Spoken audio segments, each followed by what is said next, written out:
Obrigado, pastor Milton, pelo seu carinho, apoio sempre. Deus abençoe. Bom dia. Bom dia. Dormiram bem? Era assim, sim. Dormiram bem? Tomaram um café delicioso?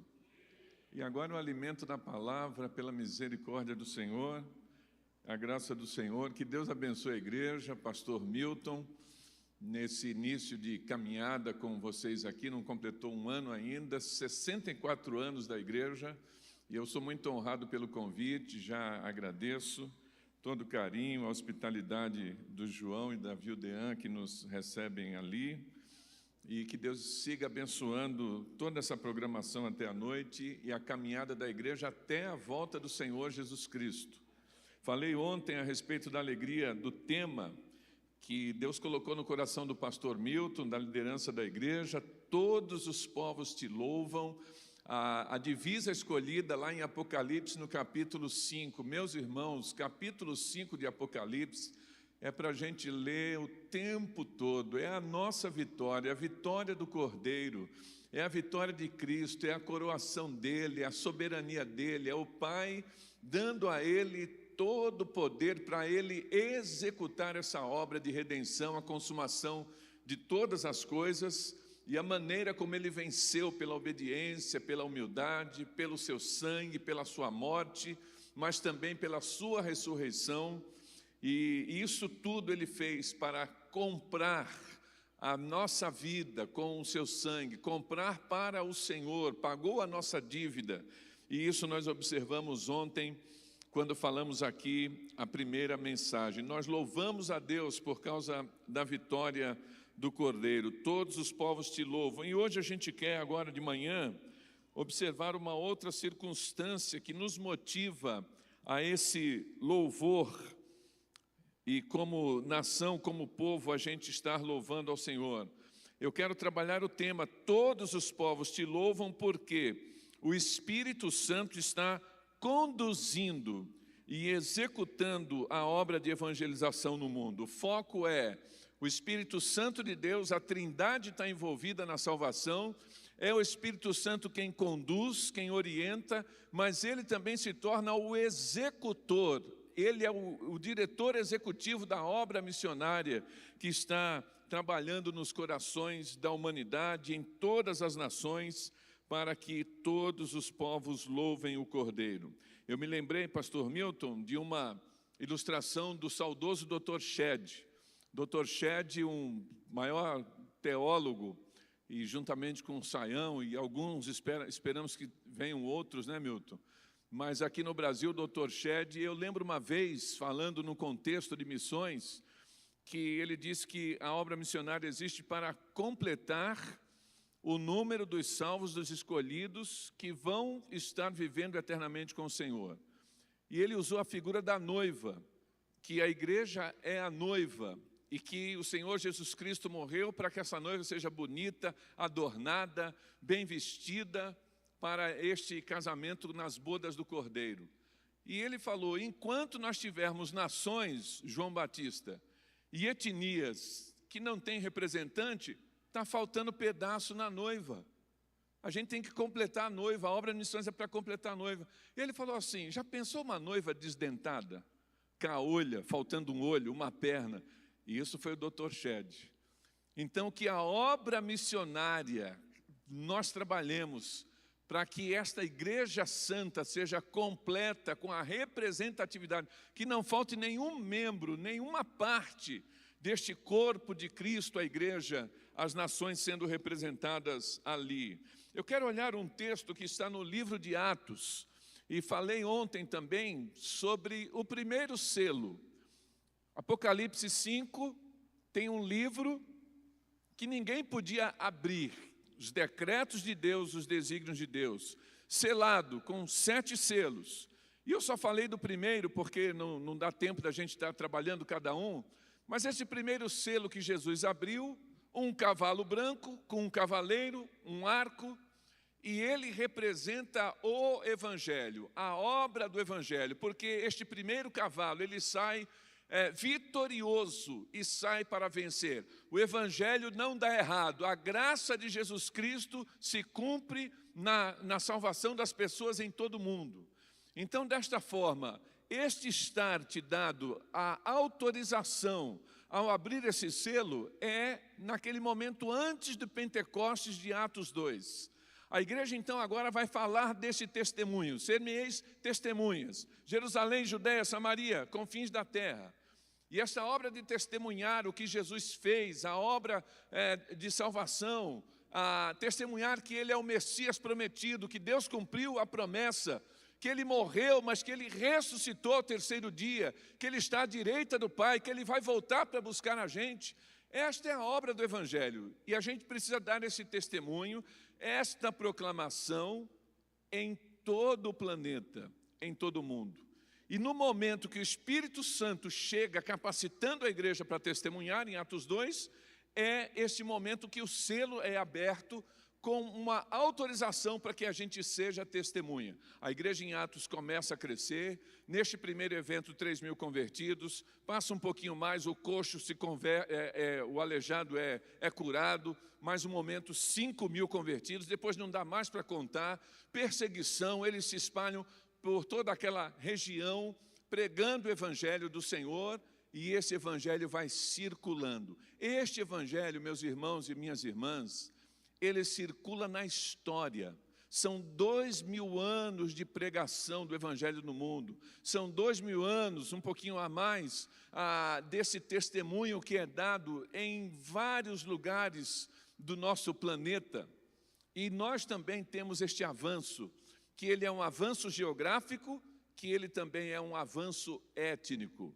E desta forma o Evangelho. E aqui no capítulo 8 de Atos, a gente chega no momento em que este Evangelho, na condução do Espírito Santo e nesta execução do Espírito Santo, vai atingir uma outra região do planeta. O Evangelho vai chegar notadamente na África, mas não na África, naquela parte que está mais ligada ao Egito, mas agora nessa África sudanesa, essa África da Etiópia.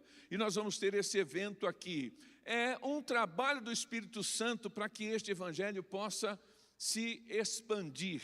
E como temos as várias situações que são colocadas desse avanço do Evangelho. Abra sua Bíblia em Atos, no capítulo 8. A gente vai ler a partir do 26. Livro histórico de Atos do Espírito Santo, na vida dos apóstolos, ou Atos dos Apóstolos, no capítulo 8, 26 em diante. Diz assim na minha versão: mas um anjo do Senhor falou a Filipe: levanta-te e vai em direção ao sul, pelo caminho deserto que desce de Jerusalém para Gaza. Ele se levantou e foi. Um eunuco etíope, administrador de Candace, rainha dos etíopes, e superintendente de todos os seus tesouros, que tinha ido a Jerusalém para adorar, voltava para casa e, sentado na carruagem, lia o profeta Isaías. E o Espírito disse a Filipe: aproxima-te e acompanha essa carruagem. Filipe correu e ouviu o que o homem lia, o profeta Isaías, e perguntou: entendes o que estás lendo? Ele respondeu: como poderei entender a não ser que alguém me ensine? E pediu a Filipe que subisse e se sentasse. A passagem da escritura que ele estava lendo era esta: foi levado como ovelha ao matadouro, e como um cordeiro mudo diante de quem o tosquia, não abriu a boca. Na sua humilhação a justiça lhe foi tirada. Quem relatará a sua geração? Porque a sua vida é tirada da terra. Tomando a palavra, o eunuco disse a Filipe: por favor, de quem o profeta está falando isso? De si mesmo ou de outro? Então Filipe passou a falar e, começando por esta passagem da Escritura, anunciou-lhe o Evangelho de Jesus. E prosseguindo, chegaram a um lugar onde havia água. E o eunuco perguntou: aqui há água, que me impede de ser batizado? Filipe disse: é permitido se crês de todo o coração. E ele respondeu: creio que Jesus Cristo é o Filho de Deus. Então ele mandou parar a carruagem, e desceram ambos à água, tanto Filipe quanto Eunuco, e Filipe o batizou. Quando saíram da água, o Espírito do Senhor arrebatou a Filipe. O eunuco não mais o viu, e alegre seguiu o seu caminho. Mas Filipe achou-se em Azoto, e viajando evangelizava todas as cidades, até que chegou a Cesareia. Senhor, que o Teu Espírito Santo ilumine as nossas mentes para o entendimento deste texto. Que o Senhor receba sempre todo louvor, toda honra e toda glória. E que esta palavra possa alimentar todos os meus irmãos e irmãs que estão aqui e aqueles que estão acompanhando na internet, em nome de Jesus, para a glória do Cordeiro, para sempre. Amém. Texto da palavra de Deus que demonstra essa ação do Espírito Santo conduzindo este processo de evangelização no mundo. O contexto dessa passagem é o contexto em que há uma perseguição devido à morte de Estevão. Estevão, diácono, apedrejado, e depois da morte de Estevão há uma perseguição, e o texto diz que toda a igreja de Jerusalém foi expulsa de Jerusalém, permanecendo em Jerusalém somente os 12. E quando eles saem para várias localidades, é uma oportunidade também desse evangelho se expandir. O texto diz que um desses diáconos vai à cidade de Samaria. E chegando em Samaria, um diácono servindo ao Senhor, ali nós temos uma operação de um avivamento. Não dá tempo de explicar os detalhes, você conhece o texto bíblico. Um homem de Deus, usado por Deus, começa a falar de Jesus, a testemunhar. As pessoas são curadas, endemoniados são libertos. Havia um poder dominante na cidade de Samaria, Simão o mágico, que agora chegou o poder verdadeiro, genuíno de Deus, e aquilo se transforma num avivamento. A igreja manda que Pedro e João estejam indo lá para conferir se era genuíno. Pedro vai, e ele vai usar mais uma vez a chave. Lembra quando em Mateus 16, Jesus diz para Pedro: eis que te dou as chaves do reino. Quem lembra? Levanta a mão, gente. Pela fé, está no texto, vai lá. Eis que te dou as chaves do reino. Quem lembra? Não é que Pedro tem o monopólio para deixar entrar no céu ou não. Não é que ele tenha essa autoridade para franquear a entrada no céu. Chave na Bíblia é um sinal de autoridade. E Jesus está dando ali autoridade a Pedro para autenticar a expansão da igreja.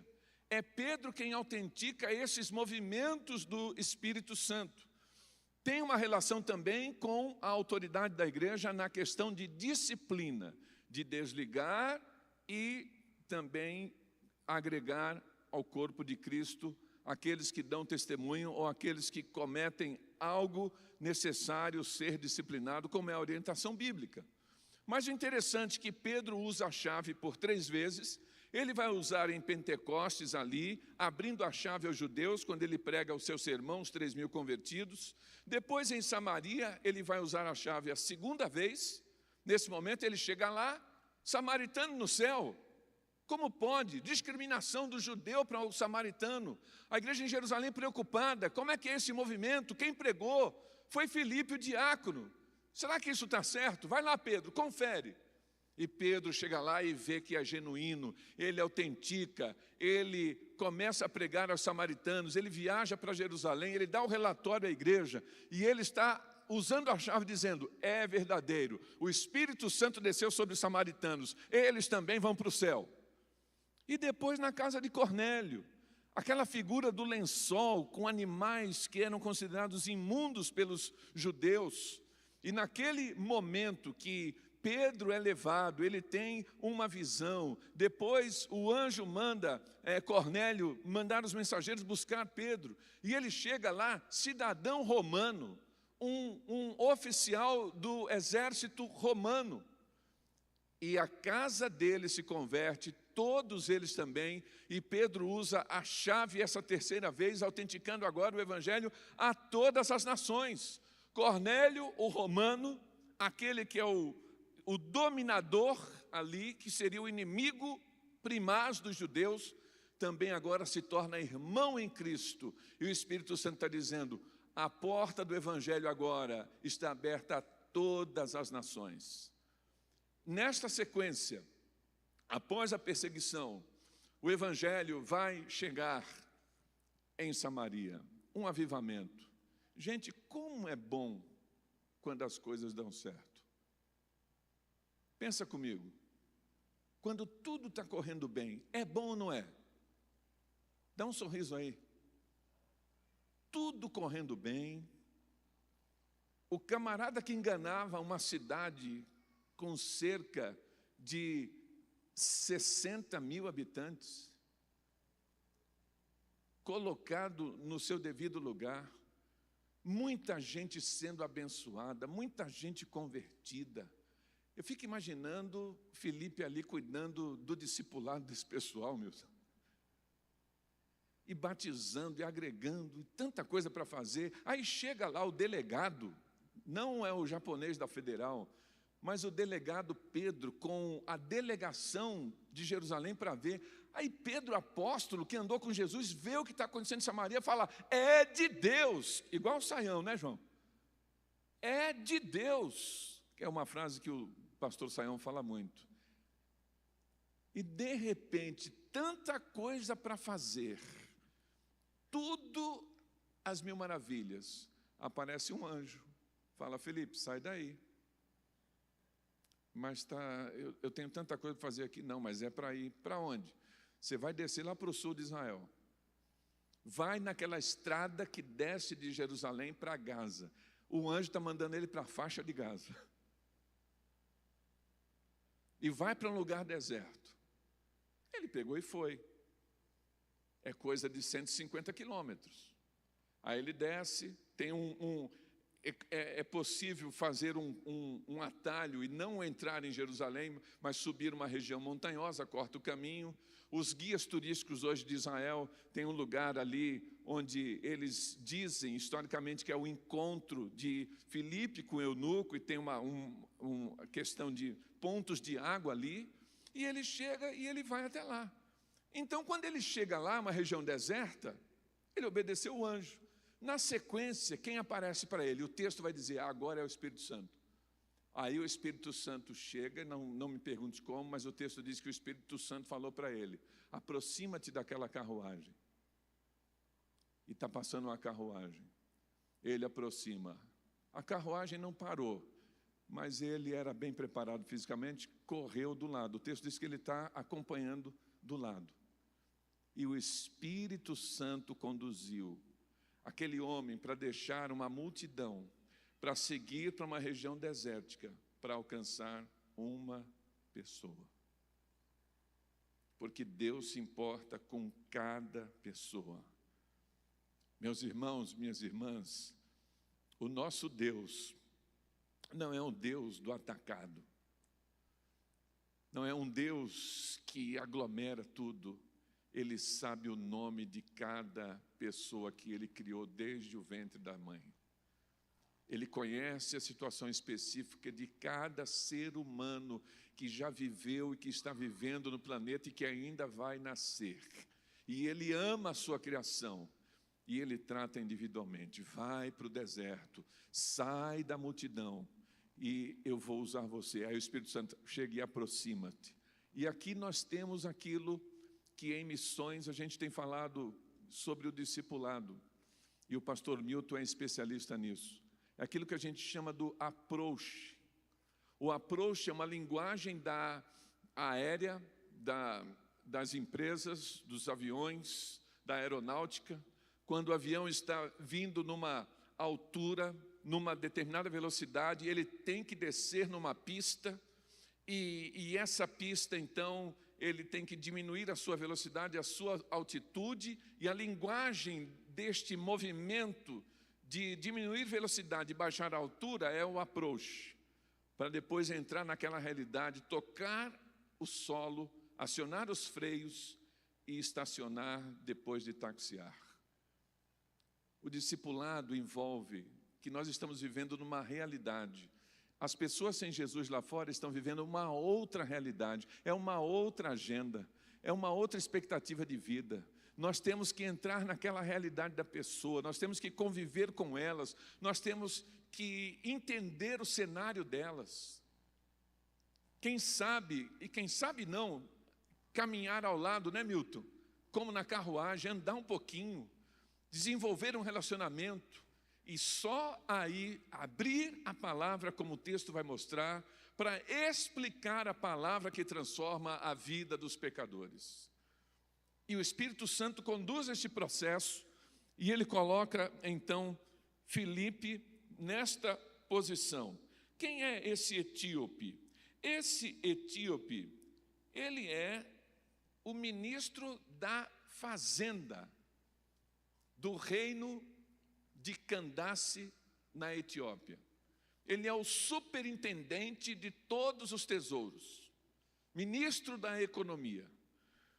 Candace, que não é um nome próprio, mas é uma linhagem das rainhas mães que deram sequência à dinastia da rainha de Sabá. Ele sai lá, e não é a Etiópia que está no chifre da África, como a gente percebe no mapa hoje, não é a Etiópia propriamente dita, mas toda aquela região que comporta também o Sudão, que hoje nós temos no mapa. A maior indicação é que ele saiu ali daquela região, e ele vai até Jerusalém. O texto diz que ele vai a Jerusalém adorar.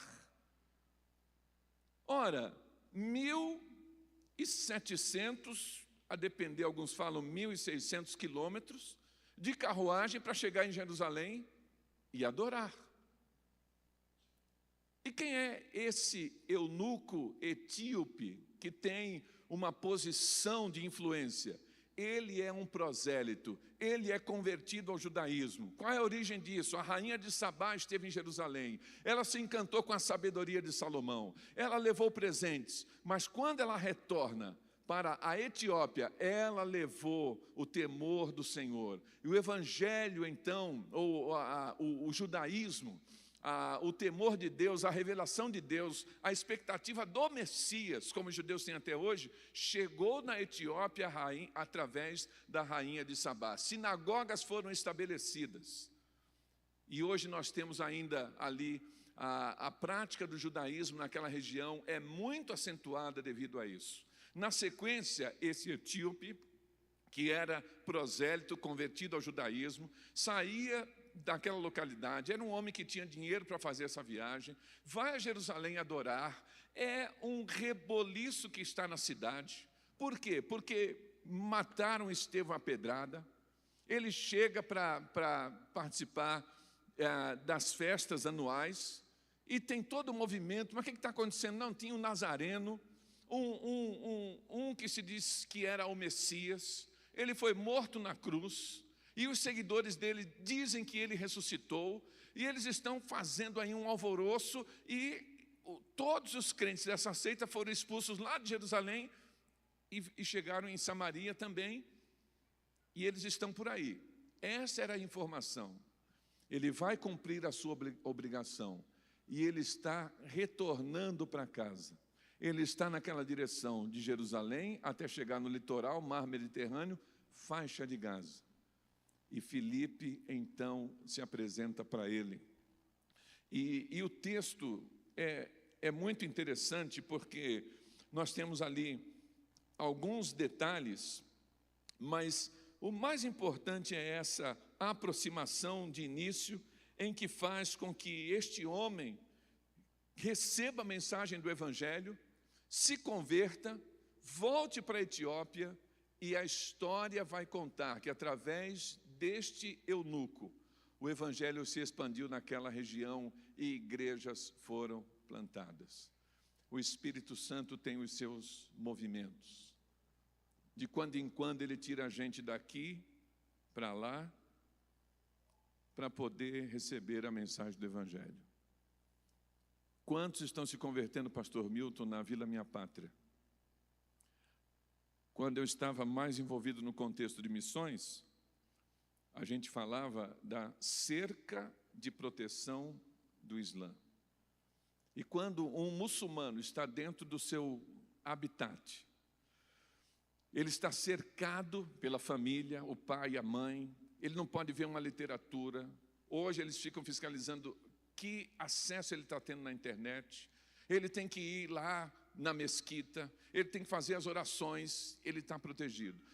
Mas quando você tem uma catástrofe no mundo, quando você tem uma guerra, quando nós temos esses deslocamentos populacionais, eles saem para outros países, eles saem da cerca de proteção, eles estão mais vulneráveis, no bom sentido, abertos à mensagem do Evangelho. E quantos estão se convertendo nos campos de refugiados e aqui no Brasil, através da nossa junta de missões nacionais. Meus irmãos, eu conheci Sambaessa. Eu tenho um amigo da Etiópia, é amigo da Silvia também. Morou em casa comigo em São Paulo um tempo. Nosso missionário de missões mundiais lá na Etiópia. Doutor, médico. Se formou aonde? Em Cuba. Tem uma foto, tem as fotos aí, né, Daniel? Tem as fotos do Sambaessa. Está aí uma foto, não sei se desligar aqui um pouquinho melhor, pelo menos aqui na frente, mas está aí. Tem outras fotos, pode colocar, põe mais uma, outra. Deixa naquela primeira, por gentileza, para eu seguir aqui, deixa aí. E o Sambaessa, a mãe dele, judia, por causa dessa influência. Quando ele saiu para estudar em Cuba, no portão de casa, a mãe do Sambaessa, Samuel Baessa, disse para ele: meu filho, você vai estudar em Cuba, vai fazer medicina. A mamãe só te pede uma coisa: não me volte para casa, nem fumando, nem tomando. Tomando do espanhol é bebendo. Não volta para casa, nem fumando, nem bebendo. E ele foi para Cuba, primeiro ano ali na universidade, más companhias, e o Sam começou a fumar e a beber. Ele se tornou um alcoólatra, inveterado, com más companhias, envolvido até em algumas arruaças. E o governo comunista de Cuba, fiscalizando, porque eles dominam todas as coisas ali, e principalmente a universidade, ele foi expulso da universidade. Ainda faltava cerca de um ano e meio, para ele concluir os estudos, e ele recebeu uma ordem de despejo, que ele estava expulso, e tinha que se apresentar no aeroporto para ser expatriado e voltar para a Etiópia. E ele falou: o que eu faço da minha vida? Ele fugiu. E ele foi morar na casa de uma família do Haiti, trabalhar num circo para poder comer, e ele trabalhava na corda bamba, se equilibrando com a vara, e assim andando, né, pé ante pé, para manter comida toda fiscalizada, né, monitorada para quantidade de ração para cada pessoa. E aí ele lembrou da mãe dele. E ele falou: eu vim para cá, que vergonha, mas eu não vou fazer assim. E ele começou a procurar ajuda. De repente ele encontrou um amigo da universidade, e o amigo falou assim: ah, você quer ajuda? Quero. Eu conheço uma pessoa que pode te ajudar. Ele pensou: deve ser alguém do governo comunista, é alguém do governo. E só tem essa pessoa, é o único que pode te ajudar. Ele falou: ah, quem sabe ele conhece o Fidel. E o Fidel ainda era vivo naquela época. E de repente ele falou: a única pessoa que pode te ajudar é Jesus de Nazaré. E ele falou: onde é que eu encontro ele? Ele falou: ele está aqui. Onde? Não, você não vê, mas ele está aqui. Você quer? Ele falou: quero. Ele falou: então ajoelha. No meio da rua o Sam ajoelhou. Aquele irmão em Cristo impôs as mãos, orou por ele. Ele se converteu, foi liberto do alcoolismo, foi transformado por Jesus, do alto da cabeça até a planta do pé. E ele falou: eu tenho Jesus, eu vim para estudar. Foi bater no governo, lá numa repartição pública, para pedir para retornar. Chegou lá, era uma oficial, uma mulher, que era graduada, autoridade ali naquela situação. Ele sentou na frente dela, e ela pegou a papelada e falou assim: você é uma vergonha, você tinha que estar fora do nosso país, você é um arruaceiro, um borátil, beberrão e tal. Aí ele falou: por favor, aquele Samuel que está aí escrito não existe mais. Esse que está aqui é um outro Samuel, deixa eu voltar para estudar. Mas por quê? Ele falou assim: porque Jesus mudou a minha vida. diante da oficial comunista. Ele não entende o porquê. Aquela mulher recebeu o impacto quando ele deu esse testemunho, parou, soltou a caneta, olhou para ele por alguns segundos, pegou a caneta de volta, assinou um papel e falou assim: sai da minha frente. E ela deu autorização para ele voltar à universidade. Ele concluiu os estudos, ele é oftalmologista, e ele voltou para a Etiópia, plantando igrejas. Ele é nosso missionário, que nesse movimento do Espírito Santo, de gente circulando pelo mundo, o Senhor está fazendo obras grandiosas. Recentemente ouvi testemunho de um médico no Afeganistão. Isso é bem recente.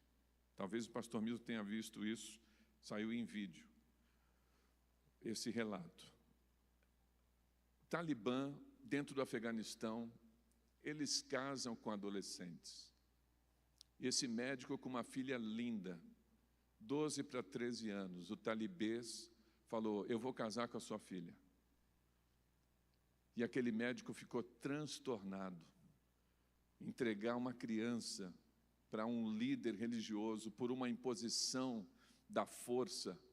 E ele, transtornado, não dormia. Uma hora ele conseguiu dormir, ele teve um sonho. E ele conta que apareceu um homem de branco, dizendo para ele: olha, eu vou te tirar daqui. Prepara todas as coisas, você vai sair daqui. E disse assim: agora, lembra dessa frase: tive fome e deste-me de comer. Tive sede e deste-me de beber. E ele acordou daquele sonho, e meu Deus, o que é isso? Quem é esse homem branco?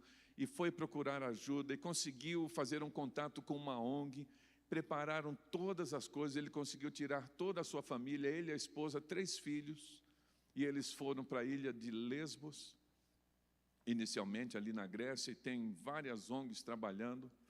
E Deus tocou no coração de uma igreja evangélica na Noruega, que resolveu trabalhar com esses refugiados, e colocou um ponto de apoio, e questão médica, questão de dormitório, a questão de alimentação, apoio emocional, para receber essas pessoas. E aí, quando ele chegou na ilha e disseram assim: olha, nós vamos te mandar para essa organização. E quando ele estava a caminho, ele viu a frase, que era um lema que estava no letreiro: tive fome e deste-me de comer. Tive sede e deste-me de beber. Jesus Cristo. E depois ele perguntou, e ele ficou sabendo que o homem de branco é o Senhor Jesus. E que foi Jesus que disse que nós também comunicamos amor quando a gente ajuda os necessitados. Toda a família se converteu e eles foram libertos de uma tragédia que estaria para acontecer dentro da família com uma das suas filhas. Voltando ao texto, o Espírito Santo conduz, e nós temos aqui uma outra verdade no texto, que apresenta para nós que as pessoas que não têm Jesus como Salvador estão em busca de respostas. Esse homem, como disse, sai da Etiópia, 1.700 quilômetros. Mesmo que ele tivesse parte da Bíblia, ele tinha dinheiro para ter o livro do profeta Isaías que ele estava lendo. Ele vai a Jerusalém. A fé judaica é a base da nossa fé, é o Antigo Testamento. Mas ele não tinha o conhecimento da verdade. Ele vai, ele adora, mas ele ainda estava em busca da verdade. E quando Filipe se aproxima, orientado pelo Espírito Santo, Filipe faz uma pergunta. Na sequência do texto, nós temos uma outra pergunta. Temos ali 2 perguntas. A primeira pergunta de Filipe é, ainda correndo ao lado da carruagem, o texto diz que ele lia em voz alta, ele ouviu que ele lia o profeta Isaías. Ele pergunta: entendes o que lês? Pergunta hermenêutica. Entendes o que lês? Você está entendendo? E ele diz assim: como é que eu posso entender se ninguém me explicar? Sobe aqui. E ele convidou Filipe, que sobe na carruagem. Ele está lendo o profeta Isaías. Isaías 53 é o texto de Jesus Cristo, da morte e do sacrifício do Senhor Jesus Cristo. E aí temos a segunda pergunta, porque agora o etíope pergunta a Filipe: o profeta Isaías está falando dele nesse texto ou de outra pessoa? O profeta não estava falando dele cerca de 600 anos antes de acontecer, mas ele está falando do Messias, o servo sofredor. Ele fala de Jesus. Aí o texto vai dizer que Filipe, a partir dali, começa a explicar para ele todas as coisas e pregar o evangelho para ele. E ele vai se converter, chegando no final ao ponto de pedir o batismo. A gente precisa entender que há uma obra do Espírito Santo no coração das pessoas, em todo o mundo, que há um trabalho do Espírito Santo movendo situações inexplicáveis, mas a fé vem pelo... Vamos, gente? E o ouvir da palavra de Deus. Eu lembro também, e acho que há 15 anos atrás eu contei isso aqui, o João tem boa memória, lembra tudo que eu prego. Mas alguns missionários, na verdade 2 missionários, conceberam uma estratégia para a distribuição de Bíblias dentro do Afeganistão, no idioma afegão, e eles mandaram imprimir, conseguiram doações e lotaram uma van para distribuir no interior, nas aldeias do Afeganistão, a Bíblia no idioma do povo. Era a estratégia deles. Contrataram uma van da cor branca. Por que branca? Por causa do sol do deserto. Encheram de Bíblias e foram. E começaram a viajar para o interior.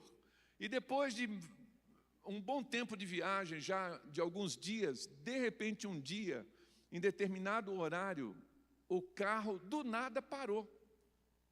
E ele parou de funcionar, parou ali, parou. Os missionários estavam em oração, meu Deus, pedindo proteção, eles não poderiam ser pegos ali com aquelas Bíblias, seriam presos, deportados ou mortos, principalmente deportados, porque eram estrangeiros, e orando, orando, orando. Na hora que a van branca parou ali, eles desceram para ver se era algum defeito, não conseguiram ver o que estava acontecendo. De repente, um deles olhou uma cadeia de montanhas do lado esquerdo deles, assim, e um grupo de homens que estavam lá parados, e eles começaram a descer na direção da van, a passos determinados, bem rápidos. E aí eles falaram: meu Deus, vamos ser presos, pegos, vão matar a gente, vão destruir as Bíblias, misericórdia, com muito medo, e orando, e orando, e orando. E quando aqueles homens chegaram, o líder deles disse assim: cadê o livro? Aí ele falou: o X9 passou aqui, que a gente está com a van cheia de Bíblias, cheia de livros, escondendo, com medo. O cara chega do nada e fala: cadê o livro? Já estão sabendo. Ele tentou desconversar: livro, mas que livro? Não, o livro. Nós viemos buscar o livro, cadê o livro? E eles com medo, aí aquele líder falou assim: olha, há muito tempo atrás, o chefe do nosso clã, da nossa aldeia, ele teve um sonho com Alá. E Alá falou para ele que no dia de hoje, nesse horário, um carro branco iria parar aqui. Vocês chegaram bem no horário, a gente estava esperando. E Alá falou para o nosso chefe que nesse carro branco nós pegaríamos um livro, que esse livro mudaria toda a nossa vida. Cadê o livro? Gente, missionário vai do medo para a coragem em segundos. Ele está com medo, quando ele vê que Deus está agindo, ele já fala: opa. Aí eles ficaram corajosos, assim: sim, nós temos o livro que muda a vida, vou pegar. Entrou na van. Quando ele está lá para pegar uma Bíblia, ele fala assim: uma aldeia e tal. Aí voltou e falou assim: vocês querem um só ou querem algumas caixas? Aquele homem falou assim: nós podemos ter mais de um? Pode. Aí, caixas, aí eles, outra ideia: vocês não querem que a gente vá até a aldeia para explicar o livro? Vocês podem? Podemos, vamos. E eles foram. Aí alguém vai pensar assim: ah, mas ele pensou que era lá, mas era o próprio Deus. Ah, mas teve um sonho. O sonho é preparação. Aconteceu alguma coisa com o sonho? Teve conversão? Não. A van chegou, está acontecendo alguma coisa até aí? Tem um interesse. Mas eles chegaram na aldeia, distribuíram os livros e explicaram o livro, e toda a aldeia se converteu.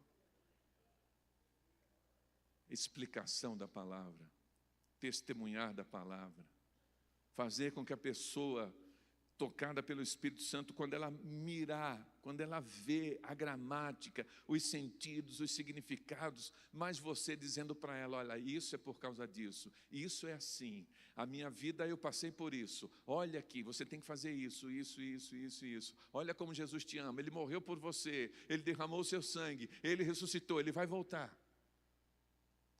A pergunta nessa manhã para você é: quantos você está discipulando hoje? Para quantas pessoas você está explicando a Bíblia nesse momento? Pode ser que nós tenhamos aqui crentes que nunca explicaram um versículo para uma pessoa sem Jesus. Talvez tenhamos aqui membros da igreja que não se sintam capazes, que achem que a missão é do pastor Milton, ou do Dunga, ou do João Batista, ou dos líderes dos pequenos grupos. Esta missão de testemunhar é de todo mundo, todos nós. E não se preocupe com o discurso, diga amém. Não se preocupe com o esboço, dá outro amém. Dá outro amém, gente? Porque na hora que você lê o texto, o Espírito Santo vai colocar as palavras na sua boca. Não se preocupe. Se prepare, conheça o texto, ame a pessoa que você quer ver no céu, ore por ela, pegue um texto e fale: olha, eu vim aqui, eu quero estudar a Bíblia contigo. Pode, 15 minutos. E aí você lê e deixa que o Espírito Santo vai fazer fluir amor verdadeiro, poder da palavra na tua boca, para a transformação de muitas vidas. Eu quero terminar, mas a pergunta é: de onde surgiu o batismo para o eunuco? Hein, João? O que fez pastor Milton ele desejar o batismo? O texto de Isaías 53 não tem batismo.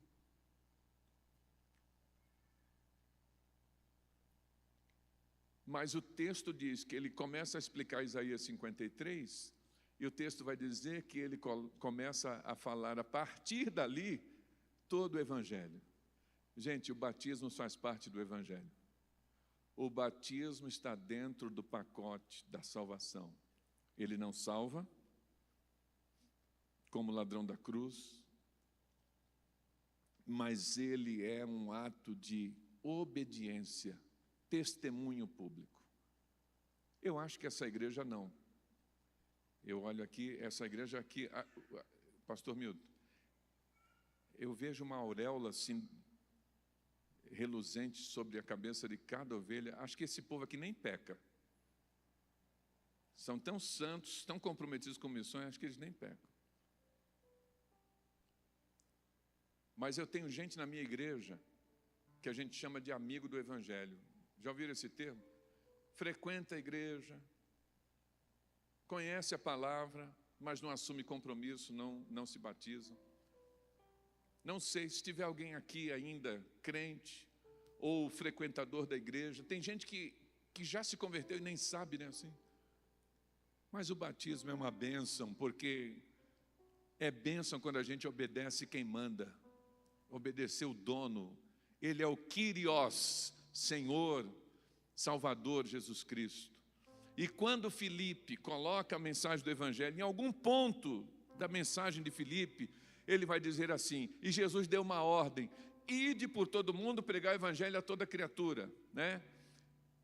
E dentro do texto da Grande Comissão, Mateus 28, batizando-os em nome do Pai, do Filho e do Espírito Santo, ensinando-os a guardar todas as coisas que eu vos tenho mandado. E eis que eu estou convosco todos os dias. É presença garantida, não abandono. Vou caminhar junto até a consumação dos séculos. Aquele homem estava dizendo, quando ele olhou para a água, ele estava dizendo para Filipe, eu reconheço Jesus como Salvador. Jesus já é dono da minha vida, já mora aqui. E ele olha para a água, ele fala, tem água ali. Eu vou ter que frequentar a classe da Sílvia. Sabe por quê, gente? Porque lá na nossa igreja, a PIB de Rio Preto, a Sílvia é a professora da classe de preparação para o batismo. Quem é que prepara aqui? Às vezes é o próprio pastor, é o Dunga. Cadê o Dunga? Foi arrebatado?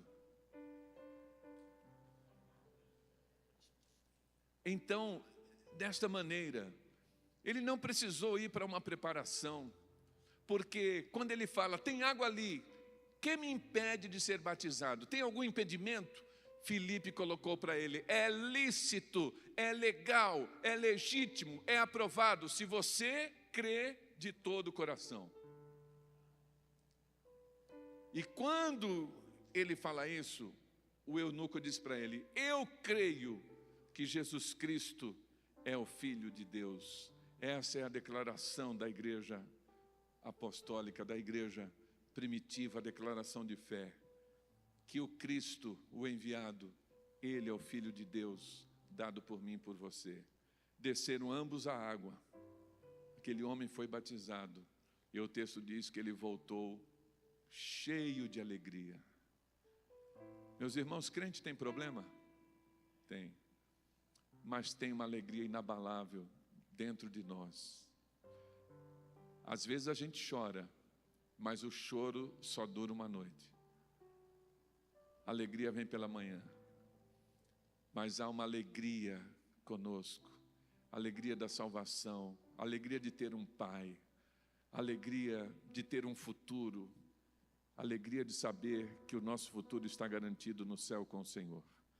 Baixe a sua cabeça, feche seus olhos.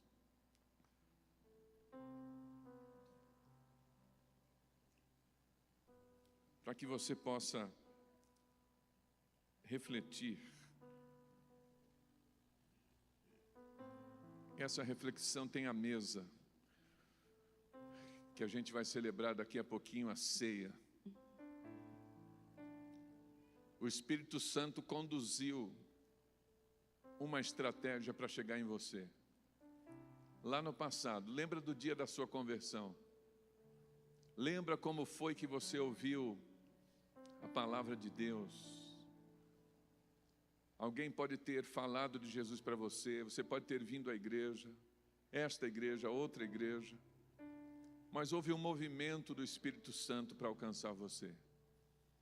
Esse movimento continua acontecendo, seja parte, peça a Deus um discípulo, coloque alguém na sua agenda para oração e para que você possa explicar e testemunhar do Evangelho.